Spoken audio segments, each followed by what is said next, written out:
ምስ ሬድዮ ረናይኹም ዘለኹም ዝኸበርኩም ሰማዕትና እዚ ሶሙናዊ ፍጻሜታት እዩ። ኣብ ናይ ሰንበት ፍጻሜታት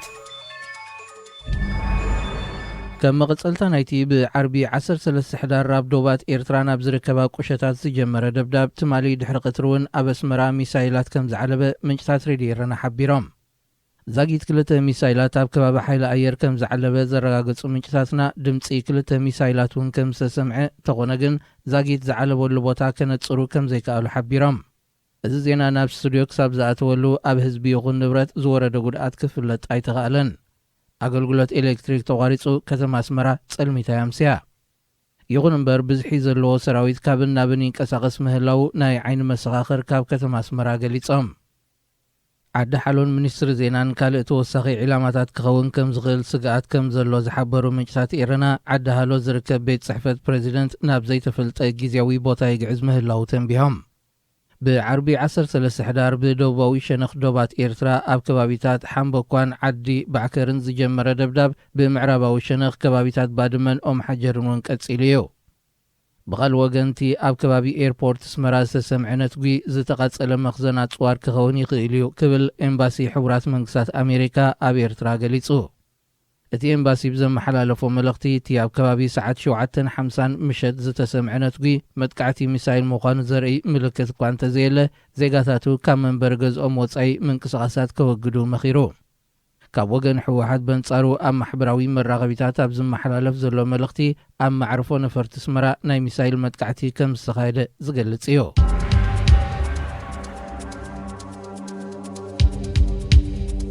ኣብ ደቡባዊ ምዕራብ ትግራይ ጃምላዊ ህልቂት ተፈጺሙ ክብል ኣምነስቲ ኢንተርናሽናል ከሲሱ።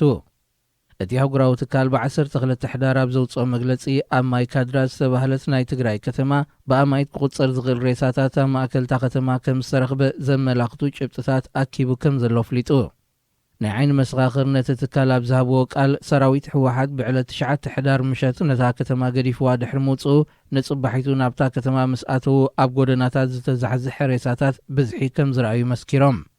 እቶም ዝተቐትሉ ሰባት ናይ ቀትሪ ሰራሕተኛታት ደኣ እምበር ምስቲ ዝካየድ ዘሎ ኩናት ዝኾነ ምትእስሳር ከም ዘይብሎም እቶም መሰኻኽር ይገልጹ።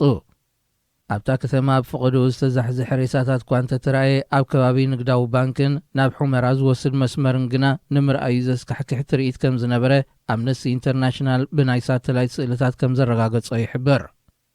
ብዕለት 9 ሕዳር ኣብታ ከተማ ተኽሲ ብዘይመንባሩን ዝበዝሑ ካብቶም ግዳያት ከዓ ናይ ካራን ጎዘሞን መውጋእቲ ይረኣዮም ምስ መንባሩ ኣረሜናዊ ግፍዒ ከም ዝተፈጸመ ካብቲ መዓት ዝወፁ ተዓቒቦምሉ ካብ ዘለዉ ሆስፒታላት ጎንደር ምስክርነቶም ሂቦም። ኣምነስቲ ኢንተርናሽናል እዚ ተፈጺሙ ዝበሃል ዘሎ ጃምላዊ ህልቂት ብናጻ ኣካል ተጻርዩ ገበነኛ ዝሕተተሉ ኩነታት ክፍጠር ፈደራላዊ መንግስቲ ኢትዮጵያ ኣብቲ ዞባ ስርዓትን ጸጥታን ብቕልጡፍ ኣስፊኑ ኣገልግሎታት ቴሌፎንን ኢንተርነትን ናብ ንቡር ክመልስ ጸዊዑ።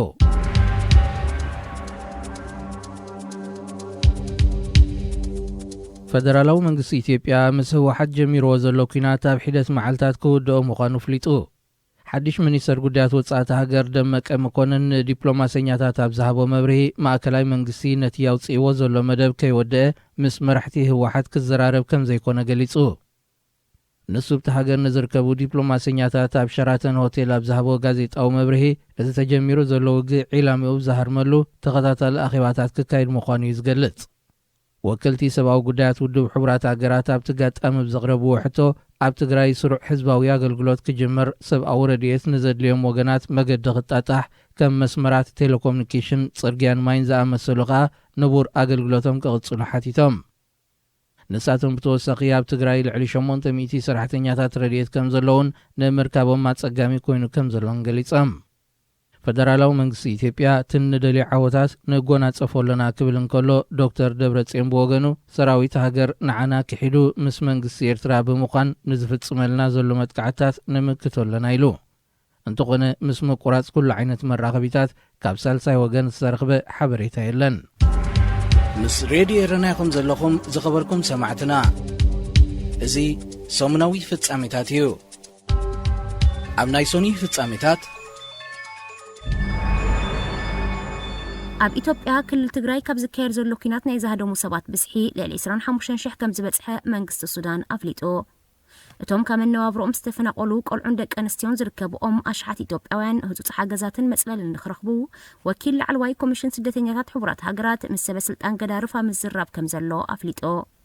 እቲ ኩናት ገና ይቕጽል ብምህላው ኣብ ሓምዳይት ኣብ ዝርከብ ማእከል መመዝገባ ሓተት ዕቑባ መዓልታዊ ኣማኢት ኢትዮጵያውያን ይመጽኡ ምህላዎም ገሊጹ ብሰንኪ ለበዳ ኮሮና ቫይረስን ዝፈጠሮ ጽልዋታት ቁጠባን ወራር ዕስለን በጣን ኣቐዲሙን ከቢድ ሰብኣዊ ቅልውላው ዝጸንሖ ዞባ ቀርኒ ኣፍሪቃ ኣብ ዝዋንዚ ድማ ሓድሽ ኩናት ተወሊዕዎ ተወሰኽቲ ሚልዮናት ሰባት ካብ መነባብሮኦም ከም መዛብል ምዃኑ ተገሚቱሎ ካብ 2018 ናትሒዙ ብሰንኪ ዝካየድ ዘሎ ናይ ብሄር ግጭታት ሚልዮናት ካብ መነባብሮኦም ተመዛቢሎም ዝርከቡላ ኢትዮጵያ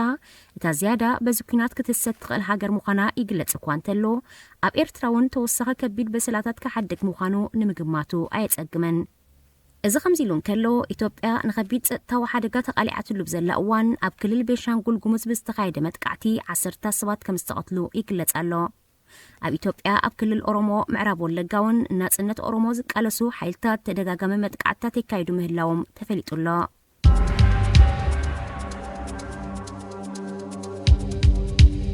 መንግስቲ ኢትዮጵያ ክዳዓት ፈጺሞም ዝበሎም 5 ጀነራላትን 2 ኮሎኔላትን ብ14 ሕዳር ናብ ፍርዲ ከም ዝቐረቡ ተዓቢሩ እቶም ኣዘዝቲ ሰራዊት ተኸሲሶም ካብ ዝተኣስሩሉ ኣስታት ሓደ ሰሙን እዮም ንመጀመርያ እዋን ናብ ፍርዲ ቀሪቦም እቶም መንግስቲ ኢትዮጵያ ብክዳዓት ሃገር ዝኸሰሶም ላዕለዎት ወተሃደራውያን ሰበስልጣን ኣዛዚ ርክባት ሜጀር ጀነራል ገብረመድህን ፍቓዱ ኣዛዚ እዚ ምዕራብ ሜጀር ጀነራል ይርጋው ገብረመድህን ሓላፊ ዓቕሚ ሰብ ኣብ እዚ ምዕራብ ብርጋዴር ጀነራል ገብረ ህይወት ሲስኖስ ኣዛዚ ስለያ እዚ ሰሜን ብርጋዴር ጀነራል ኢንሽ ኢጃዦ ኣራሾ ካልኦት ድማ ካብ እዚ ሰሜን ኣብ ዝተፈላለየ ጽፍሒ ዝነበሩ ብርጋዴር ጀነራል ፍስሓ ገብረስላሴ ኮሎኔል ደሳለኝ ኣበበን ኮሎኔል ኢያሱ ነጋሽን እዮም እዞም ኣዘዝቲ ሰራዊት ኣብ ክልል ትግራይ ዓስኪሩ ኣብ ልዕሊ ዝነበረ ሰሜን እዚ ብፍሉይ ሓይልታት ትግራይ ክኽበብን ክጥቃዕን ርክባት ኣብ ምቁራጽ ስለያዊ ሓበሬታታት ኣብ ምእካብ ምስ ናይ ኦሮሞ ሓይልታት ሸኔ ብምትሕባርን ካልእ ምስ ክዳዓት ኣብ ዝጽብጸብ ንጥፈታት ከም ዝተዋስኡን እዮም ተኸሲሶም መንግስቲ ኢትዮጵያ ኣብ ልዕሊቶም ብክዳዓት ሃገር ዝኸሰሶም 7 ወተሃደራዊ መኮንናት ተወሳኺ መርመራ ከካይድ ክፍቀደሉ ንፌደራላዊ ቤት ፍርዲ ብዘቕረቦ ሕቶ መሰረት ንተወሳኺ 2 ቀነ ተዋሂብዎሎ መንግስቲ ኢትዮጵያ ብዘይካዞም ናብ ፍርዲ ዘቕረቦም 7 ኣዘዝቲ ሰራዊት 96 ተወላዶ ትግራይ ዝኾኑ ሲቪላውያን ወተሃደራውያን መራሕቲ እውን ናይ ትእዛዝ ማእሰርቲ ኣመሓላሊፉ ይርከብ ኣብዚ እዋን እዚ ንዝበዝሑ ተወላዶ ትግራይ ካብ ሓላፍነት ኣደስኪሉ ዝርከብ መንግስቲ ኢትዮጵያ ዝወስዶ ዘሎ ስጉምታት ፖለቲካዊ ስጉምቲ ጥራይ ዘይኮነ ብሄር ዘነጻጸረ ጥቃዓት ምዃኑ ይውቀስ እዩ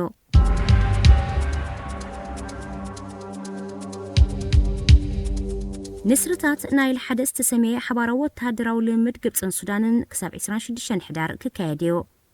እቲ ሓይልታት ምድርን ኣየርን ዘሳትፍ ሓባራዊ ወተሃደራዊ ልምምድ ኣብ ምጥቃዕን ምክልኻልን ዝዓለመ ምዃኑ ኣዛዚ ሓይልታት ግብፂ ጀነራል ተማር ኣልራፋዒ ኣፍሊጡ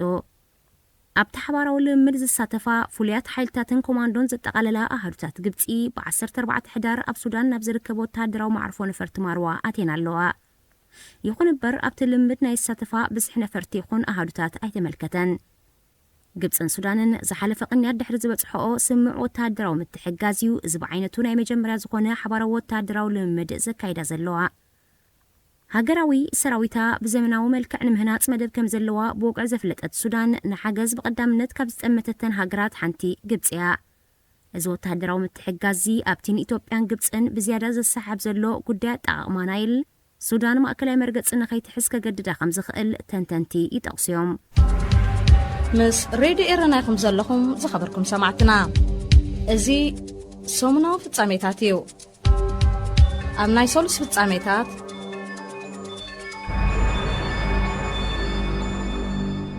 ኣብ ሰንዓፈን ከባቢያን ደብዳብ ከቢድ ብረት ይቕጽል ኣሎ ካብ ሰንበት 15 ሕዳራት ሒዙ ኣብ ከባቢታት ሰንዓፈ ዳግም ኣብ ዝጀመረ ጽዑቕ ደብዳብ ከቢድ ብረታት ሶኒ 16 ሕዳር እውን ከም ዝቐጸለ ምንጭታት ራድዮ ኤረና ኣረጋጊጾም ዝበዝሐ እቲ ደብዳብ ኣብ ከተማ ሰንዓፈ ጾቶራ ንዝተባሃለት ገዛውቲ ብዝያዳ ኣጥቂዑ ህዝቢ እቲ ከባቢ ካብቲ ዝውንጨፍ ዘሎ ከቢድ ብረታት ነብሱ ንምድሓን ኣብ ጎቦ መጠራብ ዝርከብ በዓትታት እዩ ዝሕባእ ዘሎ ኣብቲ ናይ ትማሊ ደብዳብ ሓያሎ ዓድታት ስመጃናውን ቦምባታት ዓሊቦን እዩ እቲ ደብዳብ ብሶኒ 16 ሕዳር ወጋሕታ ድብድብ ኣብ ዝተባለት ዓዲ እውን ቀጺሉ መብዛሕትኡ እቲ ካብ ትግራይ ዝውንጨፍ ዘሎ ከበድቲ ብረታት ኣብ ጎቦታትን ሰብ ይኹን ንብረት ኣብ ዘይብሉ ከባቢታትን ይዓልብ ምህላው ተፈሊጡሎ ዛጊት ኣብ ሰብ ይኹን ንብረት ዝበጽሐ ጉድኣት ኣይተሓበረን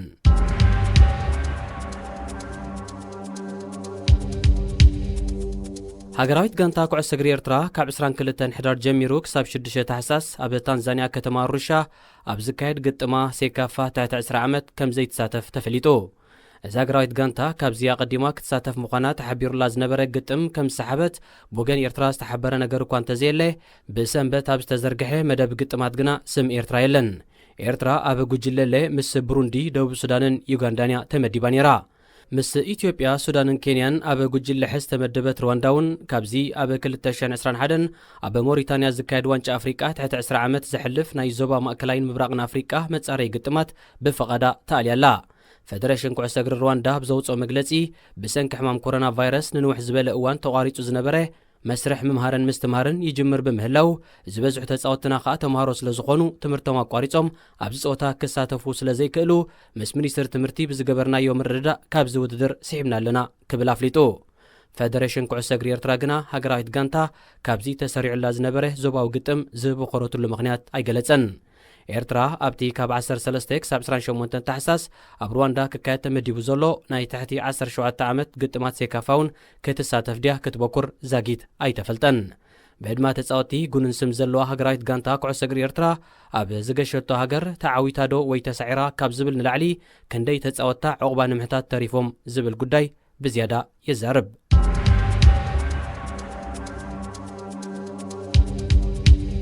ፕሬዚደንት ዩጋንዳ ኣብ መንጎ መንግስቲ ኢትዮጵያን ክልል ትግራይን ንምሽምጋል ተበግሶ ክወስድ እዩ ዝብል መግለጺ ጉጉይ ምዃኑ ብወገን መንግስቲ ኢትዮጵያ ይስማዕ ኣሎ። እዚ ዝተሰምዐ ማዕከናት ዜና ዩጋንዳ ሓዊስካ ሓያሎ መርበባት ፕሬዚደንት ዩጋንዳ ዩዌሪ ሙሴቬኒ ኣብ መንጎ መንግስቲ ኢትዮጵያን ክልል ትግራይን ንዝካየድ ዘሎ ኩናት ንምሽምጋል ተበግሶ ከም ዝወስድ ገሊጹ ክብላ ድሕሪ ምሕባረን እዩ። ብመሰረተን ማዕከናት ዜና እቲ ፕሬዚደንት ነዚ ዝገለጸ ብሰንበት 15 ሕዳር ኣብ ሰሜናዊ ክፋልቲ ሃገር ኣብ ዘካይዶ ዝነበረ ጎስጓስ ፕሬዚደንታዊ ምርጫ እዩ። ብዛዕባ እዚ ናይ ሽምግልና ጉዳይ ንምዝራብ ልኡኽ መንግስቲ ኢትዮጵያ ናብ ዩጋንዳ ከምርሕ ምዃኑ ንካልእ በዓል ስልጣን መንግስቲ ብምጥቃስ እውን እተን ማዕከናት ዜና ክሕብራ ጸኒሐን። እንተኾነ ብዛዕባ እዚ ብፕሬዚደንት ዩጋንዳ ተወሲዱ ዝበሃል ዘሎ ናይ ሽምግልና ተበግሶ ብወገን መንግስቲ ኢትዮጵያ ሓቅነት ከም ዘይብሉ ክጥቀስ እንከሎ ካብ ክልል ትግራይ ግና ዝተዋሃበ ሓበሬታ የለን። ኣቐዲሙ ብዝተፈላለያ ዞባውያንን ኣህጉራውያንን ውድባት ከምኡ ድማ ዘይሻራውያን ሃገራት ክቐርብ ጸንሐ ናይ ሽምግልና እማመታት ብወገን መንግስቲ ኢትዮጵያ ተቐባልነት ከም ዘይረኸበ ይፍለጥ። ምስ ሬድዮ ኤረና ይኹም ዘለኹም ዝኸበርኩም ሰማዕትና እዚ ሰሙናዊ ፍጻሜታት እዩ። ኣብ ናይ ረቡዕ ፍጻሜታት መንግስቲ ጅቡቲ ኣብ መንጎ መንግስቲ ኢትዮጵያን ክልል ትግራይን ዝካየድ ዘሎ ኩናት ብሰላማዊ መንገዲ ክፍታሕ ከም ትድግፍ ኣፍሊጣ።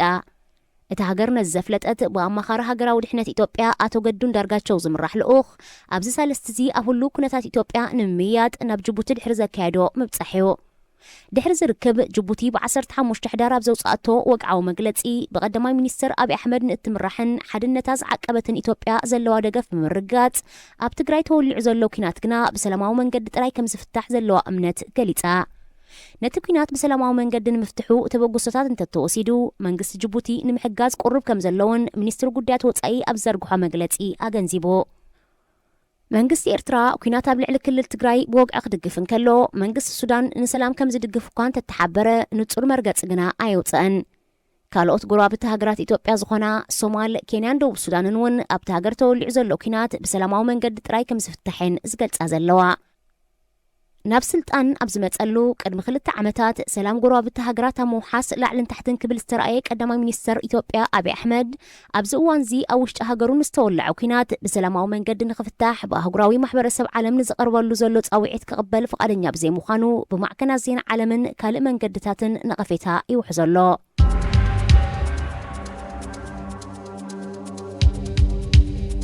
ኣብ ተመሳሳሊ ዜና ብምክትል ቀዳማይ ሚኒስትርን ሚኒስትር ጉዳያት ወጻእን ኣቶ ደመቀ መኮንን ዝምራሕ ልኡኽ መንግስቲ ኢትዮጵያ ኣብ ኡጋንዳ ብምብጻሕ ብዛዕባ ህሉ ኩናት ኢትዮጵያን መፍትሒኡን ከም ዝዘተየ ማዕከናት ዜና ኡጋንዳ ኣረጋጊጸን። ላዕለዋይ ልኡኽ መንግስቲ ኢትዮጵያ ብሶኒ 16 ሕዳር ናብ ካምፓላ ድሕሪ ምእታው ምስ ፕሬዚደንት ዩጋንዳ ዩዌሪ ሙሴቬኒ ከም ዝተዘራረበውን ብኣሳእላ ሰኔን ኣቕሪበን። ኣቐዲሙ ፕሬዚደንት ዩጋንዳ ዩዌሪ ሙሴቬኒ ኣብ መንጎ መንግስቲ ኢትዮጵያን ክልል ትግራይን ናይ ምሽምጋል ተበግሶ ክወስድ ምዃኑ ገሊጹ ንዝብል ሓበሬታ ጉጉይ ምዃኑ ብወገን ኢትዮጵያ ተሰሚዑ። ድሕሪዚ ናይ ትማሊ ሶኒ 16 ሕዳር ርክብቲ ፕሬዚደንትን ልኡኽ ኢትዮጵያን ግና ኡጋንዳውን ኣሰር ጅቡቲ፣ ኬንያን ካልኦት ሃገራትን ብምስዓብ እቲ ኩናት ብዘተን ሰላማዊ መንገድን ጥራይ ክፍታሕ ከም ዝኽእል ዝንፍት መርገጽ ምውሳዳ ተመልኪቱሎ። ጅቡቲ፣ ኡጋንዳ፣ ሶማል፣ ሱዳን፣ ደቡብ ሱዳንን ኬንያን ኩናት መንግስቲ ኢትዮጵያን ክልል ትግራይን ብሰላማዊ መንገዲ ጥራይ ከም ዝፍታሕ ከኣምናን ከለዋ ብኩናት ንምፍትሑ ዝህንደዱ ዘለው ፕሬዚደንት ኤርትራ አቶ ኢሳያስ አፈወርቅን ቀዳማይ ሚኒስትር ኢትዮጵያ አብይ አሕመድን ጥራዮም።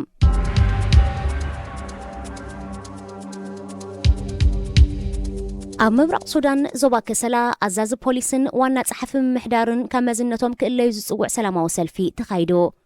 እቲ ብሰውራዊ ኪዳን ምብራቕ ሱዳን ዝተጸውዐ ሰላማዊ ሰልፊ ሓይልታት ጸጥታ ሱዳን ዝሓለፈ ሰሙን ኣብ ልዕሊ ህዝቢ ዝኸፈትዎ ተኽሲ ብምኹናን ፈጸምቱ ናብ ሕጊ ክቐርቡ ጸዊዑ። ኣብ ዝሓለፈ ወርሒ ኣመሓዳሪ ከሰላ ኮይኑ ንዝተመዘዘ ተወላዲ ቀቢላ ቢን ዓመር ንምቋም ካብ ቀቢላ ሃደንደዋ ዝኾኑ ቤጃ ሰፊሕ ተቃውሞታት ከም ዘካይዱ ዝዝከር እዩ። ፖሊስ ነቶም ተቃውሞ ዘካይዱ ዝነበሩ ሰልፈኛታት ንምብታን ኣብ ዝተኮስዎ ጥያይቲ ድማ ብውሕዱ 8 ሰባት ክቕተሉን ከለው 10ታት ቆሲሎም እዮም። ኣብ ምብራቕ ሱዳን ኣብ መንጎ ብሄረ ቤጃ ዝኾኑ ቀቢላታት ሃደንደዋን ቢን ዓምርን ዝተጓሃረ ግጭታት እናብኣሰ ድሕሪ ምምጽኡ ቀዳማይ ሚኒስትር ዓብደላ ሓምዶቕ ነቲ ዝተሾመ ኣመሓዳሪ ከሰላ ከይበጽሐ ካብ ስልጣኑ ከም ዝሰጎጎ ይዝከር። እዚ ኣብ ሳልስቲ እዚ ኣብ ከሰላ ዝርከብ ናይ ዕዳጋ ቦታ ኣእዳው ብምትሓዝ ሰንሰለታዊ መስርዕ ሰብ ብምቋም ዝተኻየደ ተቃውሞ ድማ ነቶም ዝተረፉ ሓለፍቲ ኣዛዚ ፖሊስን ዋና ጸሓፊ ምምሕዳርን ካብ ስልጣኖም ንምእላይ ዝዓለመ እዩ። ፖለቲካውያን ሓይልታት ዞባ ምብራቕ ሱዳን ኣብ ከተማ ጁባን ዝተኸተመ ስምምዕ ሰላም ሱዳን ስለ ዘይተቐበለ ኣብ ብዙሕ ክፋሉ ምስ ኤርትራ ዘዳውብ ዞባ ገና ተኣፋፉ ኮይኑ ይቕጽል ኣሎ። ምስ ሬድዮ ኤረና ኢኹም ዘለኹም ዝኸበርኩም ሰማዕትና እዚ ሰሙናዊ ፍጻሜታት እዩ። ኣብ ናይ ሐሙስ ፍጻሜታት ኣብ ከባቢ ሰንዓፈ ዝካየድ ዘሎ ደብዳብ ከቢድ ብረት እምባ ሓዳጎብ ዝተባህለት ቁሸት ክልተ ኣባላት ሓንቲ ስድራ ከምኡ ድማ ጎረቤት ዝኾና ኣደን 3 ሰባትን ተቐቲሎም። ኣብቲ ብሰንበት 15 ሕዳር ካብ ትግራይ ዝተኻየደ ደብዳብ ከቢድ ብረት ናብታ ቁሸት ተደጋጋሚ ቦምባታት ክዓልብ እንከሎ ኣብ ሓንቲ ገዛ ንዝነበራ 3 ደቂ ኣንስትዮ ድማ ከም ዝቐተለ ምንጭታት ሬድዮ ኤረና ኣረጋጊጾም። ኣብ ከባቢ ሰንዓፈ ትርከብታ ቁሸት ሓንቲ ካብተን 5 ዓድታት እንዳዳሽም ተባሂለን ዝጽዋዓ ቁሸታት እያ። ካብ 13 ሕዳራት ሒዙ ካብ ትግራይ ናብ ኤርትራ ዝካየድ ዘሎ ደብዳብ ከቢድ ብረት ጸጸኒሑ እውን ይቕጽል ኣሎ። ዛጊት ናይቲ ዝወረደ ዕንወት ብዝርዝር ክፍለጥ እኳ እንተዘይተኻለ ህዝቢ እቲ ከባቢ ግና ገሊኡ ናብ እምባ መጠራ ናብ ዝርከብ በዓትታት ክዕቆብ እንከሎ ገሊኡ ድማ ውሑሳት ናብ ዝበለን ዓድታት ተበታቲኑ ይርከብ። እዚ ከምዚ ኢሉ እንከሎ ኣብ ሹቕ ውሽጢ ሰንዓፈ ጾቶራ መጠራ እንዳዳሽም ኣብ ዝተባህለ ገጠርን ከም ኣተኮስቲ ወይ ሓበርቲ ከቢድ ብረት ኮይኖም ተዋፊሮም ጸኒሖም ዝተባህሉ 4 ሰባት ከም ዝተታሕዙ እቶም ምንጭታት ብተወሳኺ ጠቒሶም።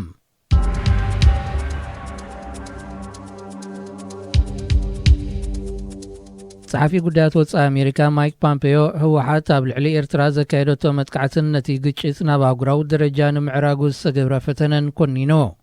እቲ ጸሓፊ ብ17 ሕዳር ብትዊተር ኣብ ዘመሓላለፎ መልእኽቲ ህወሓትን ሰበስልጣን ኢትዮጵያን ነቲ ግጭት ብዝቐልጠፈ ብመትህድዳ ሰላም ከውሕሱን ድሕነት ሰላማዊ ህዝቢ ከረጋግጹን ተማሕጺኑ። ኣቐዲሙ እውን ተሓጋጋዚ ጸሓፊ ጉዳያት ወጻኢ ኣሜሪካ ኣብ ጉዳያት ኣፍሪቃ ቲቦር ናጂ ተመሳሳሊ መልእኽቲ መሓላሊፉ እዩ። ንሱም ተመሳሳሊ ብትዊተር ኣብ ዘመሓላለፎ መልእኽቲ ህወሓት ብ14 ሕዳር ኣብ ልዕሊ ኤርትራ ዘይፍትሓዊ መጥቃዕቲ ብምክያድ ነቲ ግጭት ኣህጉራዊ መልክዕ ንምትሓዙ ከም ዝፈተነ ወቒሱ። ብ14 ሕዳር ሰዓታት ናይ ምሸት ካብ ትግራይ ዝተወንጨፈ ሚሳይላት ኣብ ኣስመራ ከም ዝዓለበ እውን ዝፍለጥ እዩ።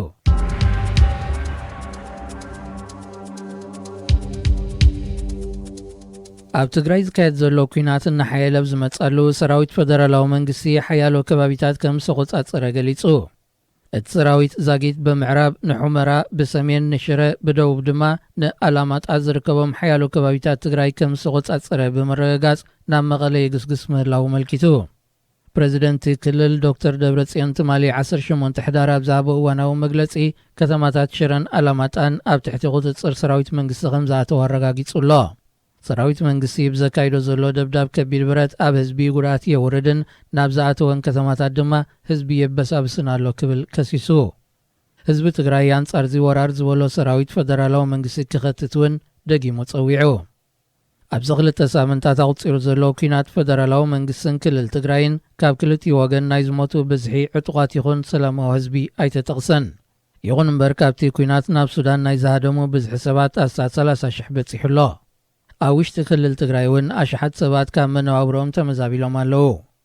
እዚ ከምዚ ኢሎም ከሎ ኣብ መንጎ መንግስቲ ኢትዮጵያን ክልል ትግራይን ዝካየድ ኩናት ብሰላማዊ መገዲ ብዘተን መፍትሑ ናይ ሽምግልና ተበግሶ ንምውሳድ ፕሬዚደንት ናይጀርያ ነበር ኦሉሴጉን ኦባሳንጆ ናብ አዲስ አበባ ከም ዝኣተወ ተሓቢሩ እንተኾነ ብወገን መንግስቲ ኢትዮጵያ ዛጊት ዝተዋሃበ ሓበሬታ የለን ምስ ሬድዮ ኤረና ይኹም ዘለኹም ዝኸበርኩም ሰማዕትና እዚ ሰሙናዊ ፍጻሜታት እዩ ኣብ ናይ ዓቢ ፍጻሜታት ገር መንነቶም ዘይተፈልጡ 8 ወይ 9 ዝኾኑ እስራት ጻዕነት ነፋሪት መንገዲ ኣየር ኢትዮጵያ ብሐሙስ 12 ሕዳር ከባቢ ፍርቅለይቲ ኣብ ማዕርፎ ነፈርቲ ስመራ ከም ዝዓለበት ንዓይኒ መስኻክር ካብቲ ማዕርፎ ነፈርቲ ተሓቢሮም እቶም ካብታ ማእከላይ ዕቤት ዘለዋ ነፋሪት ዝወረዱ 8 ወይ 9 ዝኾኑ ሰባት ገጾም ተሸፊኑ ኣእዳዎም ንቕድሚት ብፌሮ ዝተኣስርዮም ኣብ ማዕርፎ ነፈርቲ ኣስመራ ኣብ ዝዓለብሉ ድማ ናይ ኩባንያ ሓራት ብትመስል ሚኒባስ ተጻዒኖም ካብቲ ማዕርፎ ነፈርቲ ከም ዝወጹ እቶም መስኻክር ብተወሳኺ ኣረጋጊጾም ካብታ መንገዲ ኣየር ኢትዮጵያ ዝተጻሕፋ ነፋሪት ወተሃደራውን ሲቪልን ዝተኸድኑ 6 ሰባት እውን ከም ዝወረዱ ተሓቢሩ ንሳቶም እውን መንነቶም እኳ እንተዘይተነጸረ ነቶም እስራት ዓጅቦም ዝመጹ ኣባላት ጸጥታ ኢትዮጵያ ክኾኑ ከም ዝኽእሉ ይግመት እታ ነፋሪት ካብ አዲስ አበባ ትኹን ካብ ካልእ ዝተበገሰትሉ ከተማ እውን ኣይተነጸረን እቶም ብሚኒባስ ተጻዒኖም ካብ ማዕርፎ ነፈርቲ ስመራ ዝወጹ እስራት ናበይ ከም ዝተወስዱ እውን ዝተፈልጠ ነገር የለን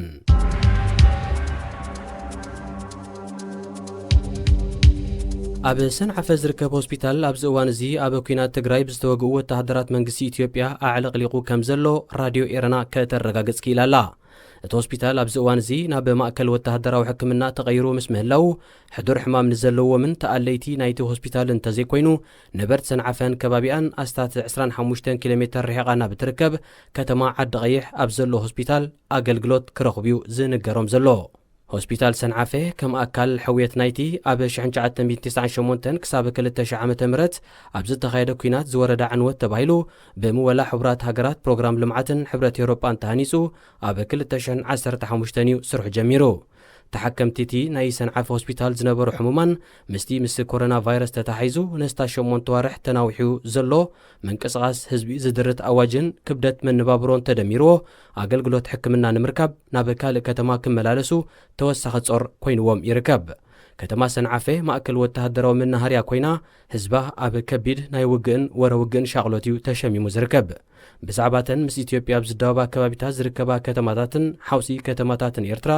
ዛጊት ዝርዝራዊ ሓበሬታ እኳ ክርከብ ተዘይከኣለ ዘለዎ ኩነታት ምስ ናይ ሰንዓፈ ተመሳሳሊ ክኸውን ከም ዝኽእል ይግመት እዚ ከምዚ ኢሉ እንከሎ ኣብ ትግራይ ዝካየድ ዘሎ ኩናት እናሓየለ ኣብ ዝመጸሉ ዘሎ እዋን ሓይልታት ምክልኻል ትግራይ ኣብ ልዕሊ ሰራዊት መንግስቲ ከቢድ ናይ ሰብን ንብረትን ክሳራታት የውርዱ ምህላዎም ገሊጾም ሓይልታት ምክልኻል ትግራይ ካብ ኣላማጣን ሓደ ቦታታትን ንስትራቴጂያዊ ዒላማ ከም ዝሰሓቡ ዝጠቐሰ ኣፈኞም ኣብ ኣላማጣ ጥራይ ኣብ ዘካየድዎ ስርሒት ብውሕዱ 2 ክፍላተ ሰራዊትን ሜካናይዝድ ኣሃዱን ከም ዝደምሰሱ ጠቒሱ መንግስቲ ኢትዮጵያ ብወገኑ ዝጀመሮ ስርሒት ኣብ ምዛም ከም ዝተቐረበዩ ዘመልክት ዘሎ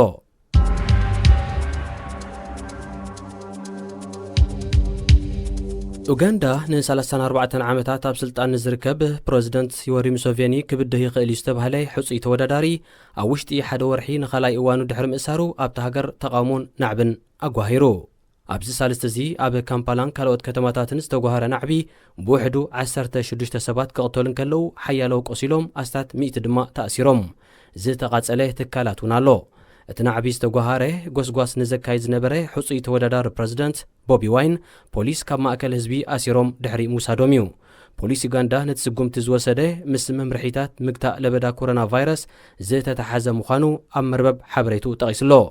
ህቡብ ደራፋይ ወዲ 38 ዓመት ቦቢ ዋይን ሓደ ካብቶም መንእስያት ዩጋንዳ ቆላሕታ ዘንበርሉ ሕጹይ ተወዳዳሪ ፕሬዚደንት ዩጋንዳ እዩ